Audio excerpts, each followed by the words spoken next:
Hey guys, Paloma here and welcome to the Bates House. Today we're going to be taking a tour of our kitchen. This is our second video in our tour series. The first one was our baking station that is off to the side of our kitchen. Starting off in this house, when we first moved in, we had a very narrow kitchen. And the picture makes it seem kind of long, but it's actually not. With our tiny budget, we were able to get a contractor to pull out all of the cabinets, get the wiring done, the plumbing moved and redone and updated, and put in custom wood cabinets that I decided to stain myself because we couldn't fit anything else into the budget. There was also a side wall that went over the stairway that was a really big eyesore and kind of a waste of space, so I wanted the kitchen counters to wrap around that area to give us some extra storage. Now we have an open kitchen that I absolutely love. We maximized the space in this small space to get everything in that we need and use on a daily basis. Now there's always a big misconception about functional kitchens. Because they have so much stuff, people think that they get dusty and dirty fast, or it's hard to clean. But when you have a functional kitchen, which means your kitchen works with you and you use everything in it, everything cycles itself out. So the only place where you're going to have dust collect is the few decorative pieces that aren't functional as well. For us, we cycle through a lot of things in our house because we're a fairly large family and we cook a lot. We cook from scratch, so we're using every bit of everything that comes into our home that is food related. Across from the kitchen is our fireplace. We have a huge center of the house fireplace in the front of our house, and that is the only thing that I can't see past from the kitchen, but I can see through everywhere else, which is exactly what I wanted. Now, looking down at the floor, which this tile will be replaced eventually, it takes a lot of money to replace tile, but this small gap is where the doorway was, and that is where our fridge was supposed to go. Our fridge was not having it. It wasn't going to fit in that doorway, and it was not going to fit in that small space that was designated for the refrigerator. So we got that whole wall ripped out, which I think added to the openness of this space. And it makes me so happy to be able to just walk through without any walls obstructing anything. There was a side tiny pantry right here where this wall was, and it just wasn't a functional storage space. So here's a little bit about the kitchen. The appliances are the same. They've been the same for many years. We did get a deep sink put in because we have a lot of large dishes, like mixing bowls and metal bowls and pots and pans. I got custom cabinets built, and I made sure that they gave me very wide cabinets without dividers in the centers to make sure that I could extend and use all of the horizontal space in the cabinets. In cabinets that do have dividers, I made sure that they didn't put the shelves in so that I could put them where I wanted them. Also, I stained the cabinets myself and painted the insides myself. This pantry was a hot mess. I am not a big fan of metal shelving, especially when it has to be puzzle pieced and zip tied and all this stuff together. It was not okay. It had doors on it, so I guess you could hide it, but it just wasn't going to work for me. That's for sure. So we took the doors off and we gave ourselves an open pantry by adding some shelving, by simply using plywood and staining and doing all the simple basics and creating that space on a budget. Now the kitchen is actually off to the side of the coffee station. When I put the poll out on Instagram, the kitchen actually won over the beverage station. So the beverage station is going to be the next station that I go into in this series. Now that we've taken a fairly quick look behind the concept of what we decided to do in this kitchen space, we can go ahead and start taking a look a little deeper into the organization systems that I have in the drawers and cabinets. We're going to start off to the side of the fridge. This is an everyday reach for space. There are 4 cabinets and 2 drawers. We are going to start in the drawers. In the left drawer, all I did was stain the inside to make my life super easy, and it's perfect for easy cleanup. In here I have random gadgets. They are strainers, peelers, scales, tiny spoons for different things, chip bag clips, slicers, all that good stuff goes in this drawer, and it is easily accessible, and this is how it always stays. Because it has a place and everyone knows where that place is, the items go right back in there. The drawer on the right actually holds our utensils. I was super excited to have vintage utensils finally after hunting for a long time. These are actually vintage Japan, so 70s hardwood, black, and hand-forged utensils. It's so awesome. Anyway, in this drawer, we put all of the everyday grab for essentials. Big spoons for serving, ice cream scoop, can opener, steak knives, a few coasters, and your everyday grab for utensils. I simply put baskets and divider trays in there. There's nothing overcomplicated. The more simple you keep your things, the easier it will be to maintain them.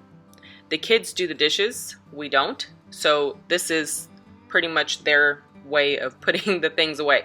The way you're looking at it now is the way our boys put the dishes away. Now moving up, years ago we went to IKEA to find items to remodel the kitchen in our other house because we actually had no intention of moving. But we found these towel rods there on clearance for a super great price, so we wound up getting like 10 of them, and they're actually all over the house. On these we hang our everyday reach for utensils. These items get cleaned regularly, so there's actually no dust that builds up on them. We keep our knives on a wall magnet with the blades facing the wall and the handles up. That way you can grab the knife by the handle and not cut yourself. And they are all hanging from S-hooks. These items get washed regularly, dried, and put back on the wall. They are not hung to air dry because then we'd have water spots all over the counter. All dishes are dried before being put back into their place. Now we actually don't use the microwave often, so we opted for a small microwave that could fit on a countertop because we really don't have another space for it. On top of that I have a cutting board, some decorative pieces, my jar with butter, and some trivets for anything that's hot. Now you don't have to have it on a slate countertop, but you can have it if you need to move something to the table. It's easy to reach and it's right there in front of you. Off to the side, I have a basket with some eggs that got to get put away. The chickens were actually laying in the fire pit because we have baby chicks and they don't like being around the baby chicks. They get bothered by them, so they stay away from them, and they were laying outside, which is crazy. Next to that, I have a large jar that I thrifted that you can fill with a ton of rice. I have some carnation drink mixes next to the blender, and I have the blender on top of a wood cutting board that I actually used outside for many years, and it got weathered, and I love the way it looked, so I brought it back into the house. And I have some bananas sitting out for banana bread. This space is perfect for grab and go. Moving up, we're going to look into the dish cabinets. In these cabinets we have our everyday reach for dishes. We have an adult cabinet and a kid cabinet. We'll go ahead and start off in the adult cabinet. On the top shelf, I have a IKEA planter pot. It's a thin metal pot that I put extra glasses into, along with some milk glass containers. Second shelf, I have our plates, large bowls, small bowls, and dessert bowls. We consider the little cups with handles dessert bowls because they are perfect for ice cream. Moving on to the bottom shelf, we have the small saucer plates and the kind of salad plate or bread plate, and we use those for snacks. We paired that with the vintage Libby glasses that I have thrifted over time, and we absolutely love these glasses. Moving into the kids cabinet, they actually graduated from plastic dishes to vintage Lenox China stone dishes. I paired that with some opalescent blue mason jar glasses. In the metal planter, there are plastic mason jar glasses for Boogie since he is still little. And I have an IKEA rack in there that holds the bowls. There are about 6 bowls, but they're in the dishwasher. Also, in the next section, I have the dinner plates and the smaller plates, which they use for snacks as well. In the top shelf, I have these gorgeous, deep, thick wood bowls. These are perfect dishes for serving stews to the kids. That way, when they pick them up and carry them, they're not burning their hands or they don't burn themselves when they are eating. I love the wood dishes, and these are the only ones that don't stink after a while. As you can see, all of these little dishes are super simple to put in their place, keeping this space very clean and organized. I don't overthink systems because we have kids that access these spaces on a regular basis. Now that we've looked into the top cabinets and on top of the countertop, in the drawers, we can go ahead and move on down to the bottom cabinet. And this is where I store all of my food storage items. There are two sides to this cabinet, and this is one of the cabinets that does not have a divider in the center of the cabinet so that I can maximize the horizontal space. I have a very narrow shelf on the top for things that I don't access too often, and everything else is down in the bottom. This is where I keep my Tupperware for leftovers. Now, we don't do leftovers often, but when we do leftovers, it's typically because we purposefully cook meals that we want to go into the next day if we have a busy week, or if the hubby is smoking something which requires a lot of meat to be cooked at once. And again, in this system, you can see that everything is pretty much a one step in, one step out type of process. It's easy to reach in and put things where they go, and it's easy to pull it out when you need it. On the left cabinet door, I found this cool vintage organizer for your aluminum foil, wax paper, plastic wrap, and all that good stuff. Now, I don't like to have a lot of these products, but the hubby needs them whenever he's smoking brisket and ribs and all that, so I do keep it for him. On the top horizontal shelf, I have a few items that just don't get used as often. I keep my glass jar lid up here that I have my wood utensils in, and a first aid box in the back, some baking dishes that have lids, and then some tiny little dessert dishes that have lids. I use those for different little leftover foods whenever it's needed. I have some itty bitty Rubbermaid little round cups. I got those free through couponing years ago. I have some deep plates for the hubby and I when we're eating large salads and things like that that can kind of spill over the side of the plate. In these drawers, I actually found these on clearance at Aldi. They do come out every year whenever it's time for spring cleaning. In the first one, I keep my grater and the attachments for my chopper. Perfect for when you have a lot of something to break down. The next one, I keep my slicer, which is perfect for zucchini noodles and things like that.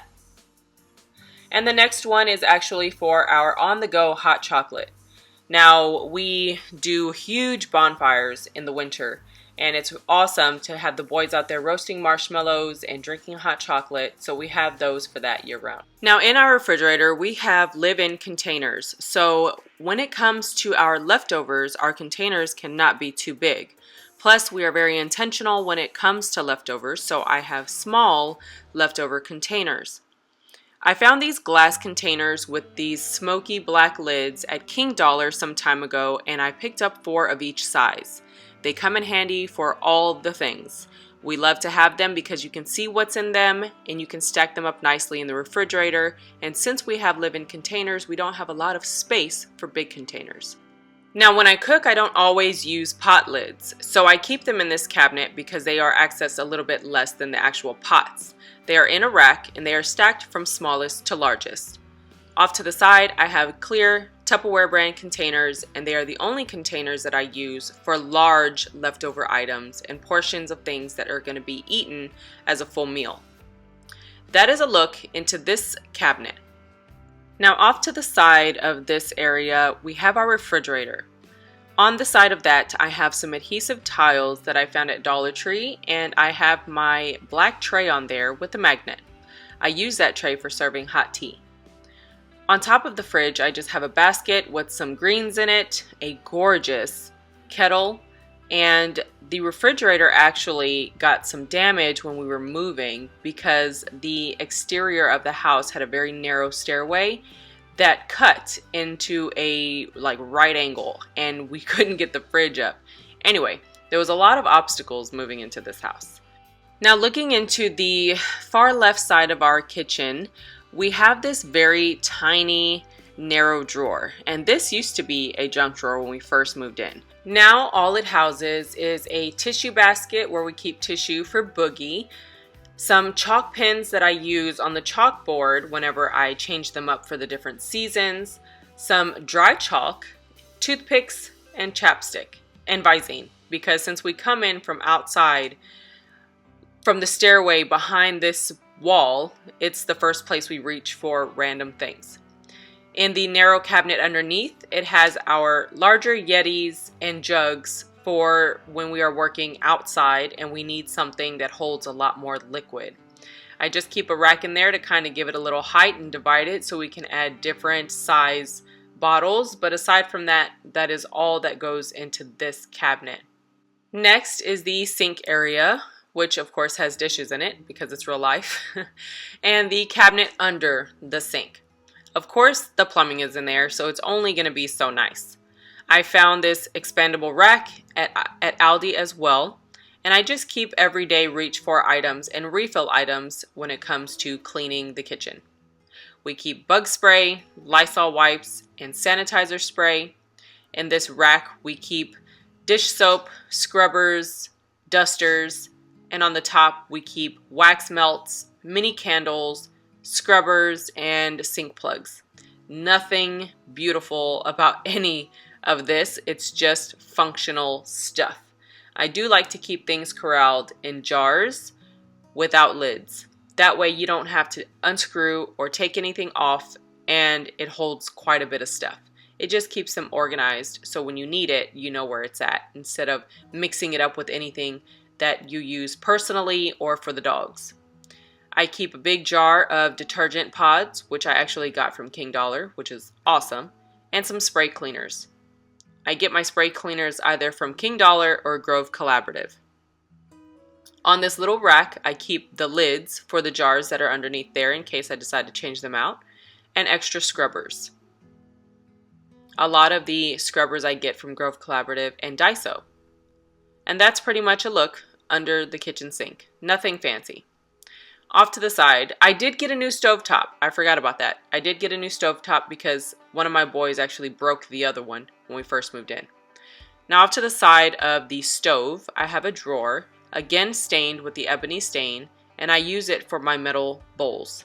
I love having a bowl drawer. It just makes so much sense whenever I'm cutting and portioning all of my vegetables for my different meals.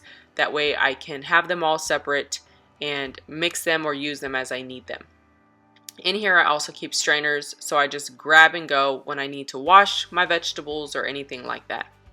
They stack up nicely. All you do is largest to smallest, and it's always accessible when you need it. Metal dishes are one of my favorite dishes to use in the kitchen. In the cabinet underneath that, I have my baking dishes. There's a combination of dollar store dishes and vintage dishes that I've thrifted. On the top shelf, I have these baking bowls from the 99-cent only store, and I found them for $2 a piece, and this little casserole dish with the top from Hobby Lobby on clearance for like 90 cents. I have my vintage amber glass baking dishes, which I absolutely love, some vintage Pyrex, and some loaf pans or loaf dishes from King Dollar. These bottom dishes are actually from King Dollar as well, and they are the most amazing dishes. Nothing, and I mean nothing, sticks to these dishes, and at the time they were $1.25. It's amazing. I have a nice wide rack from IKEA in there. It's actually 2 racks put together so that I can elevate and separate those baking dishes. Now we can go ahead and take a look to the right of the stove and the oven. It only makes sense to have all of these cabinets and drawers filled with things that you use when you're cooking so that you can have them when you need them without having to dig for them. In the top drawer, I have my spoon rest, which is a Longaberger spoon rest, and some small metal dishes and some small glass jars. These are perfect for the smaller portions of things that you need whenever you are chopping and dicing and doing all of that, and you need to keep them separate until a certain point. I love having all of these little dishes. Now these actually used to be for the boys' lunches, but they no longer take school lunch, so I kept them for the kitchen. In the cabinet underneath the drawer, I have a narrow space for flat baking pans, and then I have my pots stacked into each other. I don't really care too much about combination, but I will eventually have a lot of calphalon because that's just my favorite. On the door I have some hooks with oven mitts, and I just keep them in there so that they are easy to grab when I need them to reach into the oven. Super simple. Next, we can go ahead and take a look at the top part of the kitchen. And we're going to start off from left to right. Now, there's not much as far as decor in my kitchen, but I do have this farm to table sign that I actually really fell in love with, along with this vintage grater. Now, both of them just went on the wall here and they don't serve much purpose, but that's probably where you'll find our dust. Also, I have my light switch because all the electrical went into this one beam. Also, I hung up my French bread loaf slicer that I thrifted some time ago for $3. It's an awesome wood piece, it's functional, and it's pretty to have on the wall. Now remember those IKEA hooks that I told you about? Yes, they come in handy everywhere. I hung them from the beam that goes across the top of the kitchen. This beam actually has all of our plumbing in it, so I had to be very careful. I did very short screws and liquid nail on the flat side of the hooks to make sure that it held everything in place. All of our pots, pans, skillets are hung from smallest to largest, left to right, with the exception of the cast iron because they're on the right side and I like the way it looks and go in the opposite direction. On the side beam, I have two shelves where I keep our teapot and our toaster and then our toast holder. Those two little shelves were actually made out of some scrap wood and some dollar store plant hooks. Super simple, and I loved having those things up and ready to use but out of the way. Underneath that, we have our light switch for the fan and light above the baking station and a plug. Surrounding the stove, I keep all of the things that I grab for the most, including a clear glass jar of all of the wood utensils and a Lazy Susan that holds the seasonings. This is a vintage Chromex Lazy Susan. I didn't bother cleaning it because when I put the seasonings on there, I mean, they just fall off the lid anyway, so I'm not about that life. This is a real video. Next to that, I have two vintage kettles that I love. The taller one holds recycled oil, and then the smaller one holds fresh, clean, extra virgin olive oil. Next to that, I have two tiny little pots. The taller one holds regular table salt, and the smaller one holds ground chunky black pepper. I actually saw an older lady here that does depression cooking on YouTube. She's since passed. She's the one that stored her oil in kettles, and that's actually where I got that idea because I thought it was fantastic. Next to that, I have some of our garden herbs sitting in water so that we can use them on pizzas. A while back, I was looking for a scrap container for the chicken feed, so I decided to take the smallest pot that I don't use and put a little label on it to use it for chicken compost. I throw it out in the compost pile and they go through and eat and scratch at it and actually help compost all of the leftover food. Next, I have a little milk glass ashtray that I converted into a ring holder. I have one here and one in my baking station. Alongside that, I have a little faux sage plant in a copper pot. It was just cute, so it makes for adorable decor. I have a basket full of apples, and there's a lot more apples where that came from, and it looks like we have a lot of apple pies in our future. Now let's go ahead and take a look at the sink area. So for our faucet, the hubby found this online. And I absolutely love it because it's so reminiscent of the faucets that they have in the back dish area of restaurants. I also love it because you can use both spouts at the same time, which is perfect for multiple people washing their dish. I have a little side tray with a sponge, scrubber, and a little brush scrubber. Super self-explanatory, nothing fancy. And then I have an IKEA long planter that holds all of the different bottles. We have dish soap, hand soap, air freshener, and lotion. Of course, you use more dish soap in the kitchen, so that's how you know which one is dish soap and which one is hand soap. The dish soap is bigger. We have a nice deep sink that I love. It's super easy to clean, super easy to maintain, and I can wash all of these big dishes in there whenever it's time to cook dinner, and you don't have to worry about stacking on the side counters because nothing fits because of the big dishes. And that's pretty much it for the sink area. The dishwasher we've had, it is a KitchenAid dishwasher. It came with the house, and I do believe that at least 2 previous owners had the same dishwasher, so at least we know it works. On the side here, I have this adorable little kitchen open and kitchen closed sign. You can flip the open sign and it turns into a closed sign. This is where we keep our dish drying towels, which are the gray towels. Wet ones go hung, dry ones go folded. And then we have our countertop dish drying fabric, and that's just folded. I have a bottle opener and a hook. The hook is what we use to hold the speaker that we move around the house when we're listening to music, because there's always music or something playing in this house. Now remember where I told you that little wall that was kind of a safety hazard? We put a cubby back there so that we could put different items into it and use it as storage. Also, it has the same slate countertop. This was a blank wall with broken tile that looked over the stairway. So if you look past this area, you can see the stairway goes down. That leads into our laundry room and out the door to the outside. On this wall, this is the back part of the fireplace where I have a basket wall. I also have my little countertop toaster oven, which is going to be put into the baking station soon. I have another little farm style cow bottle opener and some vintage plate racks. All I have on those are some pewter plates that I thought were really cool. Next to that, I have a brass hook, and that's pretty much as exciting as it gets on this side. Here there is a drawer and a cabinet.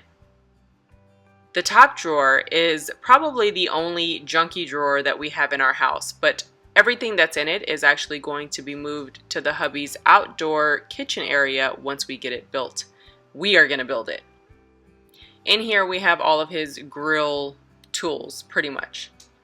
The big things that do not get used in the inside kitchen at all stay in here, and he uses them when he grills. In the cabinet underneath that, I have not yet painted or stained this one, but we keep a few Tupperware items for the hubby's lunch and some small appliances, like our panini press, waffle iron, crock pot, and juicer that we actually use. This is the perfect space also to store some overflow refrigerator containers when they are not in use, because I have a certain amount that live in the refrigerator and a few backups just in case. In the back baskets, we keep different parts and pieces. I keep the plastic pieces for the tumblers, lids for mason jars, and the racks for the deli drawer containers that live in the refrigerator. Above the refrigerator, I actually have this rack that I turned upside down and use on the top frame for some vintage wine glasses that I absolutely love. These were a really cool, rare Calvin Klein find for just a few cents. I thought it was awesome. Now we can go ahead and take a look at the space where our pantry is. Our pantry is an open concept, and we put everything into jars because I'm not a fan of product packaging. If I could take all the wrappers off of the cans, I definitely would.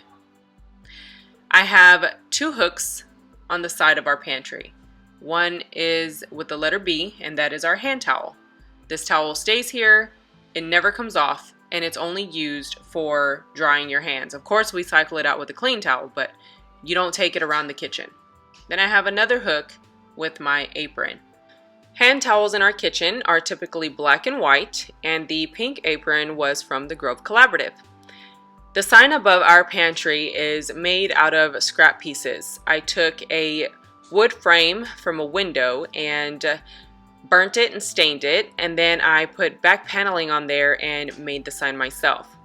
In old organization videos where I showed you guys how I organize my pantry, I live by that system. At the very top of this pantry, I have the items that are overflow or not reached for as often as your everyday items. This way they are accessible and in order, but they don't have to be looked at every single day. Also, the very top shelf is very narrow so that we could get items into the top without having to squeeze or shove things through, and they fit larger items as well. The next shelf is also narrow, and it's for all of our seasonings. The hubby has one Lazy Susan with his grill seasonings far to the left there. On the Lazy Susans, I filled the seasonings into jars. Doesn't matter the size, they don't have to be picture perfect, and they can be repurposed from different items, such as pasta sauces and things like that. Totally up to you. I have 2 baskets. In one basket, I fill it up with hot cereal and oatmeal packs. The hubby loves to have oatmeal whenever he goes to work, and Boogie loves oatmeal as well, so do I. We take our oatmeal and we fill it with fixins. Next is another basket full of crackers and a few Ziploc bags that I have from our couponing stockpile from years ago.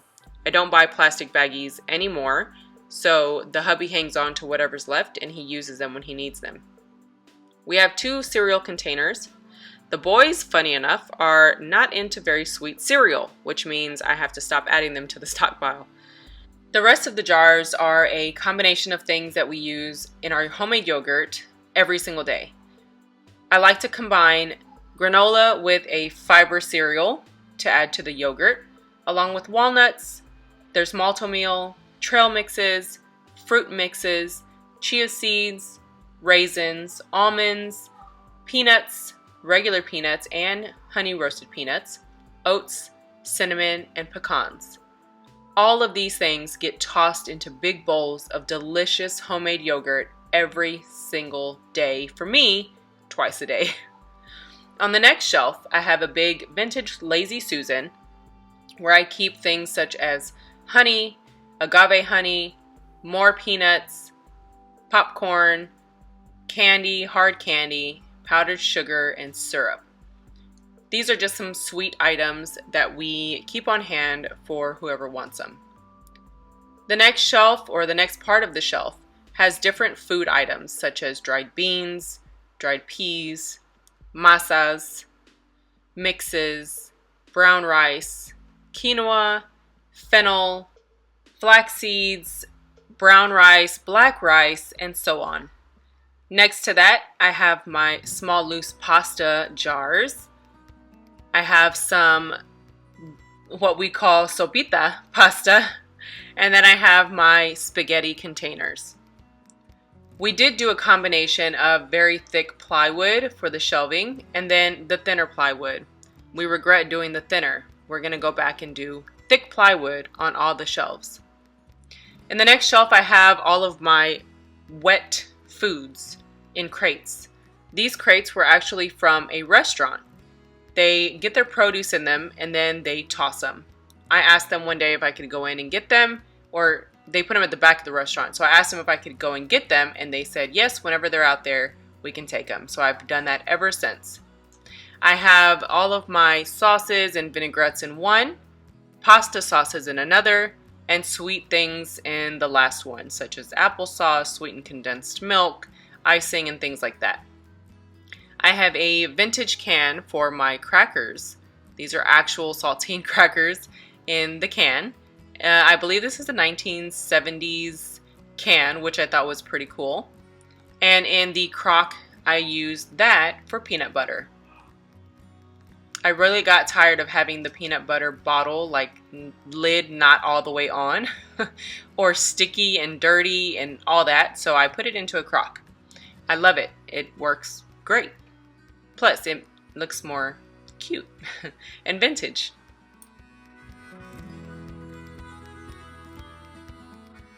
Overall, I think I love having everything in the crates because it just takes the attention away from all the product packaging.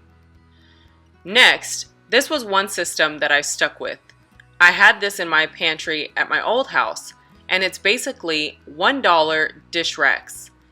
It's the dish racks that do not have utensil holders, and it gives you a full space to stack your cans in. I like it because you can put the same kind of cans in a stack and they'll actually roll forward whenever you take one out. It just helps you cycle through your food better. Next is this wood cubby that the hubby and I actually made. It cost us about $4 because we repurposed scrap wood from a fence that we tore down and some scrap plywood that we had sitting around from working on the house. We basically made 4 cubbies and put 2 handles on the unit. That way we could push it all the way back and pull it out when we needed to. I was definitely going for a farmer's market cubby look. It holds a lot of our produce items such as potatoes, apples, cantaloupes, bananas, onions, things that we use on a daily basis. And that is pretty much a full look into our pantry. As you can see, it doesn't take a lot to make a really cute system that you enjoy looking at as you pass by. Now that you guys have taken a full look into our entire kitchen, I do hope that you are inspired to create a space that works for you. I know our space isn't for everybody, but it's totally functional for us, and it brings us peace when we walk through this space and work in it as a family. If you're interested to see the kinds of things that we do in our kitchen, you can check it out on Bates Family Menu on Instagram, hashtag Bates Family Menu, and you'll see all of the different things that we do in this space. For now, guys, I do hope that you enjoyed this video, and I hope you were able to get some inspiration from it. If you did enjoy, go ahead and hit that thumbs up button. Also, if you're new to the channel, welcome. Don't forget to hit that subscribe button and the notification bell if you're interested in seeing the rest of the series. For now, guys, that's pretty much it for this one, and I'll see you in the next one. Bye!